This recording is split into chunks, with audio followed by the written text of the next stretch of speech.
Don't stress, live life one day at a time. Don't drink or drug and you'll be fine.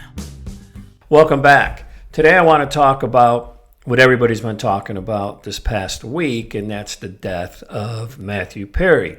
Now, first of all, I want to make sure that I want to be respectful and careful with everything, that I say, but I'm going to be truthful, at least the truth for me, what I believe, and I'll share it with you, and you can say yay or nay, or you can decide, what you feel. First of all, he was a great actor, funny guy. Watched him for, many years on Friends, and then, of course, the reruns every time. Late at night, you go through the channels. Somewhere there's a Friends episode being played. And I've seen some of his movies over, the years. Funny guy, good actor, seemed like a nice guy, but I knew that there was some alcohol and drug abuse because it's always been in the tabloid for years. So you kind of knew, he was battling with some demons. Well, recently, when he came out with his book and he started to share more about his, personal story, you learned a little bit more about what he was going through. He shared that he'd gone to 6,000 AA meetings, 15 rehabs. He detoxed 65 times. He was on life support and spent between $7 and $9 million to get and stay sober. Now, I'm guessing that $7 to $9 million, a lot of it was also, for medical expenses, because they said he was on life support at one time. He had some real serious operations. He did a lot of damage to himself. Now, I know people are wondering if there were any drugs or alcohol involved with his death, because that's the first thing, I thought, and I'm sure a lot of people thought that, but it really doesn't matter. But I would say that alcohol and drugs did play a major role in his death. We can't beat our bodies up the way he did and not think it was going to take a toll on us. And even if they didn't find any drugs in his system or alcohol, the underlying issue was, I believe, that he just put his body through hell and it finally gave out. Now, there have been talks just with antidepressants in the house and stuff like that, but, I'm not going to say who cares. It just doesn't matter at this point. He passed, and I know people want to get answers, but there are probably not going to be any answers. It seemed like he was the type of guy that always went back to that which hurt him, and that was the alcohol or the drugs.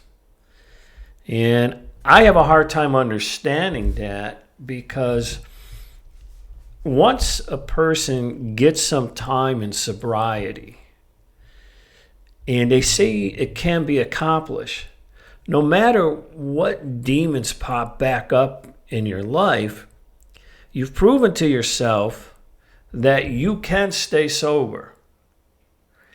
And you have to make the choice to continue on, even though it may be hard at that moment. That's why I always say you don't drink or use no matter what.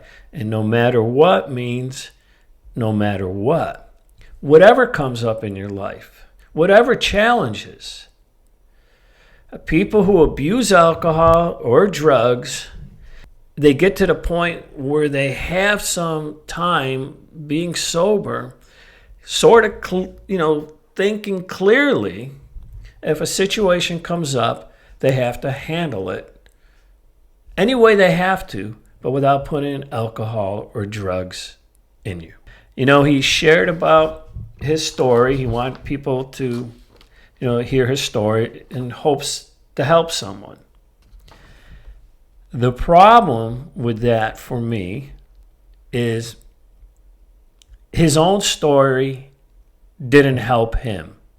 And if somebody came up to me and was going to offer me help in any area of life, and you look at what they've done and it just didn't jive into what they're saying, you're going to say, yeah, thank you, I appreciate it, but I don't know if I'm going to listen to this person, because the proof is in the pudding.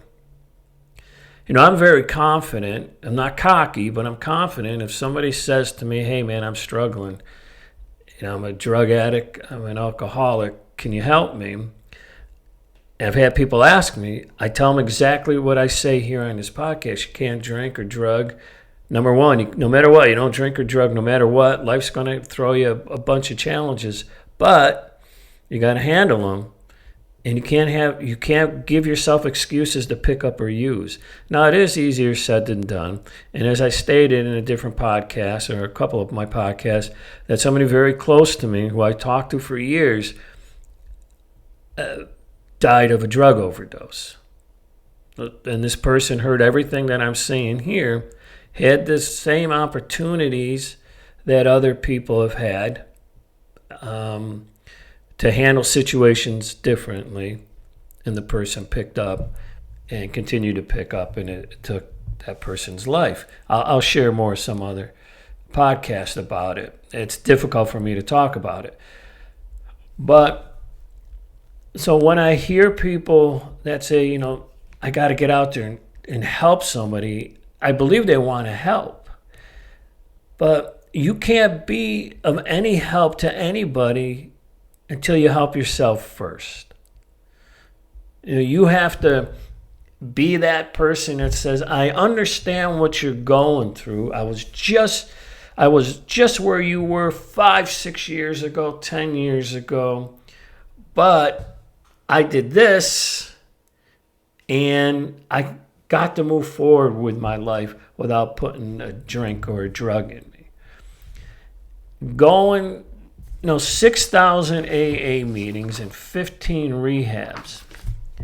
I'm sure he heard many stories of people, about their drinking episodes or their drugging episodes and all the horror stories, because, those are there's plenty of the horror stories that are talked in AA and at the treatment centers. And I never went to a treatment center, but I know enough people who did, and they filled me in.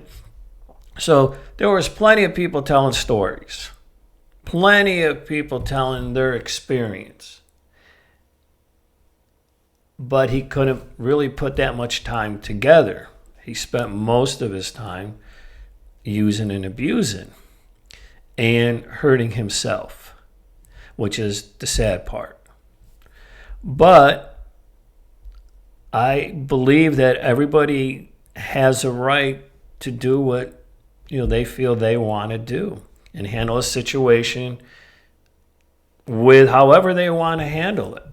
And if a person's using drugs and alcohol to get through their life, I hate to say, and they're not hurting anybody, because they are hurting people, the loved ones, that watch them go through this, they're hurting people, but they really don't know. But if that's how they feel that they want to handle the problem, when they know they really don't have to do it that way, but they're choosing to do it that way, you can't help people like that.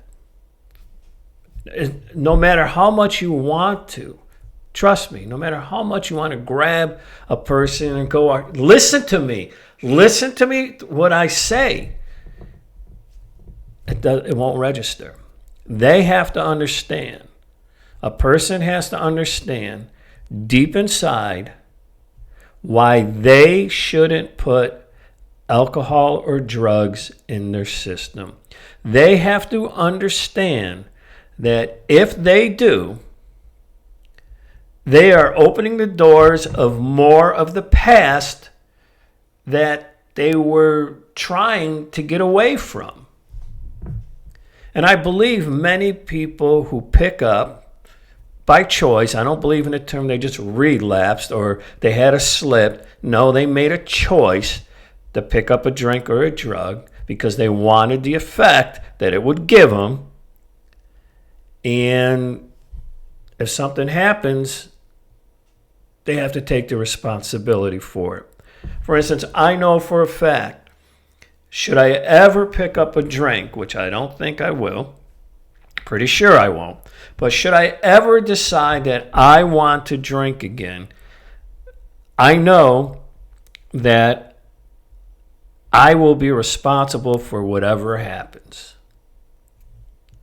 And if I ever get to that point, that's telling me that I got some major issues I better go talk to somebody about, because I'm ready to throw in the towel at that point. And I've been through some challenges in my life, just like many people. Some challenges that bring a lot of pain, bring a lot of hurt into your life, bring a lot of disappointment. I've been alone, sitting in my apartment or the house, sometimes just holding on, knowing, this has been a while, but knowing that if I really want to get rid of some of this pain, a drink will take it away right away. But that thought is just like, just does it? It just comes up because you always know it.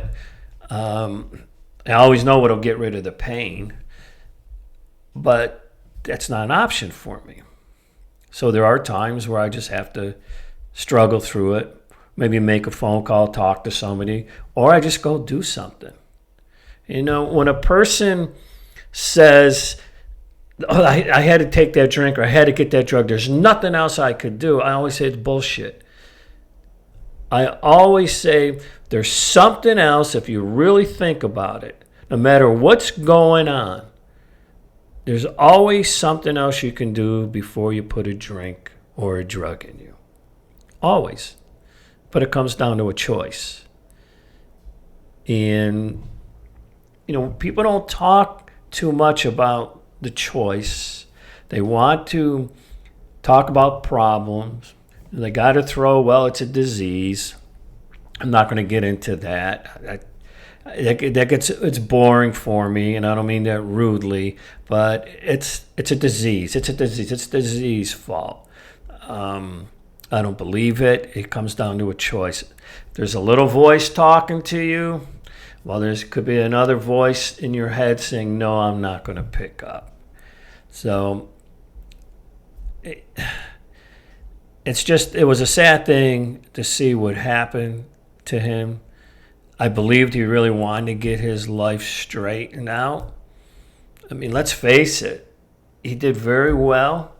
I guess he was a pretty smart guy when it came to, you know, buying properties and stuff. You know, every year he got a nice paycheck from royalties from the Friends. I think it was like $20 million each person gets. So he was living pretty nice, and he had a lot of people around him to support him. But for whatever reason he chose, he took the path of, in my opinion, I don't want to say the easy way out, but instead of going through some struggling to not pick up a drink or a drug, he chose to pick up a drink or a drug or both, but it was his choice. Again, it's sad to see what happened to him, but that's a decision that a lot of people make daily. What are they going to do? Are they going to pick up, or are they going to walk away? And when you get to that point and you really understand why you shouldn't put a drink or a drug in you. I mean, I say this a lot because it's really important for people that are trying to get sober for the first time or second time. People are struggling with staying sober. You just have to come to that point of realization why you should not put alcohol or drugs in your system for you. You have to be the one that decides that, and you got to want it. Because if you're going to fight it, if you're going to be miserable because you feel you're missing out with the drinking and the drug, and if you keep fighting it, unfortunately, sooner or later, you're going to give in. But if you feel good about your decision, just like, you know, if you want to be somebody that goes out there and helps somebody because of your struggles, then get some time together and then go talk to people and say, this is how I did it. Now, again, I don't push AA. I don't push treatment centers. They're fine if people want to go. I don't care if people want to white knuckle it. I've said that before. If somebody wants to go to their church, whatever works for a person. Now, I've always said that if somebody said if I have a hot fudge sundae every day, then I'll never drink or drug again, I'll buy them a couple of cases of syrup. If that's what it's going to take, and if that's what they want to do, that's fine. But you got to get to that point, and you have to be okay with it. I'm okay going any place I want to go, if there's alcohol, whatever, and it doesn't bother me. It's because I'm not missing anything. I truly believe it. I'm not missing anything. A liquid, big deal. I'm not missing it. I still have fun if I go out. I can still do things, sometimes get a little bit crazy being sober or whatever. It's fine. But I began to think like that when I first got sober. I had to make it easy for myself, and I had to keep telling myself, this is a good thing, this is a good thing. And I knew it was a good thing, but I still had to reassure myself that you got to keep moving forward. You're doing good. And sooner or later, it just becomes who you are. I just tell people I'm just a person who no longer drinks alcohol anymore. That's it. It's no big deal. Other things that, in the past that I don't do, it's no big deal. I quit smoking the same time I quit drinking. That's what I did back then. I don't do it now. And I think it's a lot easier for people to think that way instead of thinking that they're missing out. And again, if sometimes we go through some struggles, and there's times where we go through some joy, right? We want to go out and party, something really fantastic happen, or you're out with a group of people and you're looking around and everybody's drinking, everybody's having a good time, and you think, well, I want to be like that. I don't think like that anymore. I just have a good time, and sometimes I feel good knowing that afterwards I might have to help somebody, give them a ride home, or, a lot of times, back when I first got sober and I knew some people were still drinking, they would call me and say, hey, can you come and pick me up? I'm out and I can't drive, which I used to like, when people do that, you call me up. But again, we've got to do it for ourselves. And it's a shame because he was a talented person. A lot of people cared about him.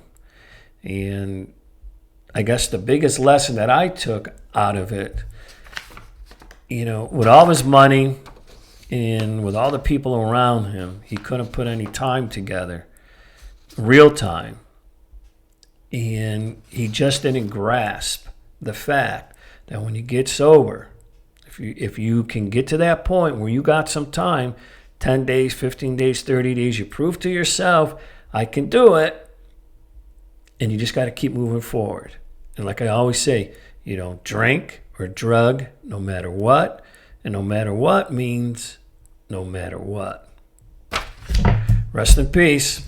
Until the next time, I'll talk to you later. Think about your serenity. Be grateful for your sobriety. Staying sober with Papa Joe.